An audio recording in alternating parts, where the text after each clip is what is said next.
the United States to launch a missile at the broken spy satellite.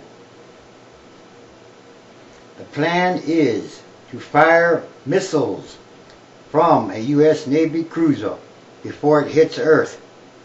Yes, they've changed their mind. First they said they were not going to, and now they say they are. Anyway, the President of the United States has ordered the Pentagon to use a Navy missile to attempt to destroy a broken U.S. spy satellite. And supposedly, if all goes well, thereby minimize the risk to humans from its toxic fuel by intercepting it just before, theoretically, it re-enters the atmosphere, officials have said. The effort, the very first of its kind, will be undertaken because of the potential that people in the area where the satellite would otherwise crash could be harmed, the officials said.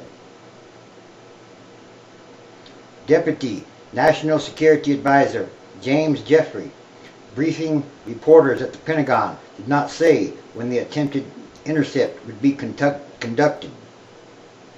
But the satellite is expected to hit Earth during the first week of March. This is all about trying to reduce the danger to human beings, Jeffrey said.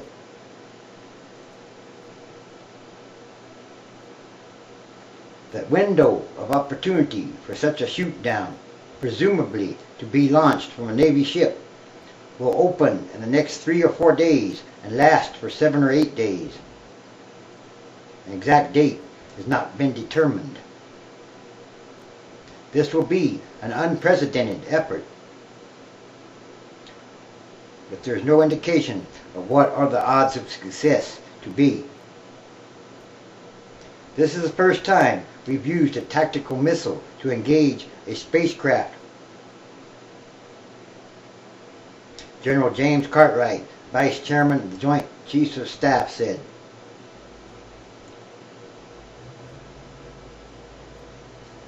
He said a Navy missile known as Standard Missile 3 would be fired in an attempt to intercept the satellite just prior to it re-entering Earth's atmosphere. It would be next to impossible to hit the satellite after that because of atmospheric disturbances, the general said. His second goal, he said, is to directly hit the fuel tank in order to minimize the amount of fuel that returns to Earth. Software associated with the Standard Missile 3 has been modified to enhance the chances of the missile's sensors recognizing that the satellite is its target. He noted that the missile's designed mission is to shoot down ballistic missiles, not satellites. Other officials have said that the missile's maximum range, while a classified figure, is not great enough to hit a satellite operating in normal orbits. It's a one-time deal, the general said when asked whether the modified Standard Missile 3 should be considered a new U.S. anti-satellite weapon technology.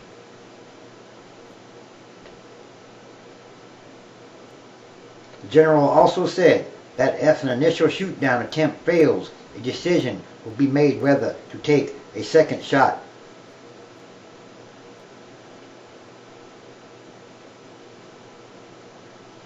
Members of Congress were briefed on the plan earlier Thursday, and that diplomatic notifications to other countries would be made before the end of the day.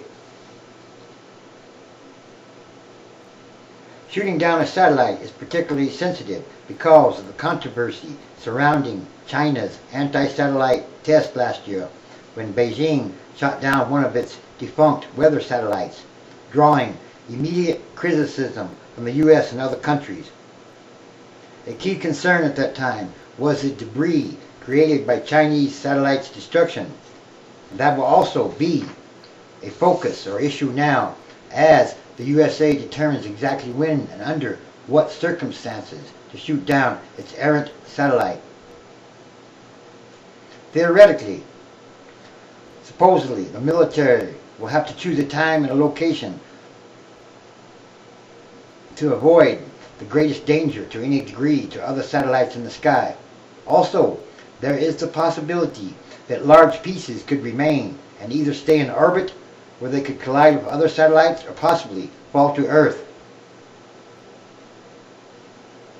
It is not known where the satellite will actually hit, but people familiar with the situation say about half of a 5,000-pound spacecraft is expected to survive its blazing descent through the atmosphere and will scatter debris, some of it potentially very hazardous, over several hundred miles.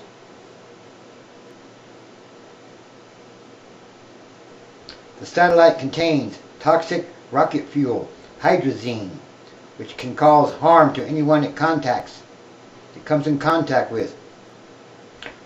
Officials have said there is approximately 1,000 pounds of propellant on the satellite. It could be hitting the Earth like a bomb, a large bomb, if they miss it. If they hit it, nobody really knows exactly.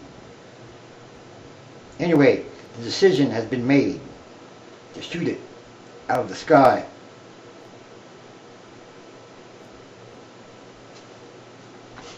Known by its military designation U.S.A, the satellite was launched in December 2006. It lost power immediately, and its central computer failed immediately also, leaving it uncontrollable. It carried a very sophisticated and secret imaging sensor. Perhaps it should have never been put into space at all. That's a good one. Perhaps the art of war has gone too far. Perhaps this all has more meaning to it. Yes. Heading off a toxic iceberg from space. Concern about hydrazine fuel has led to the Pentagon's decision to shoot it down. It's the realization that the spacecraft could be bringing a toxic iceberg back down to Earth aboard the 2.5-ton derelict satellite. U.S.A. 193. There is a fuel tank containing half a ton of hydrazine. The satellite is also made of beryllium, a highly resistant, heat-resistant metal, among other things.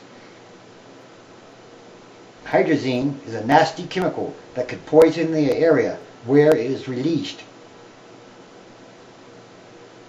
Until recently, U.S. officials were saying that the tank would be crushed as the satellite fell through the atmosphere sometime in early March.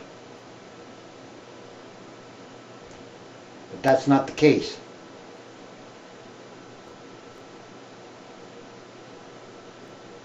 No, this is a sign.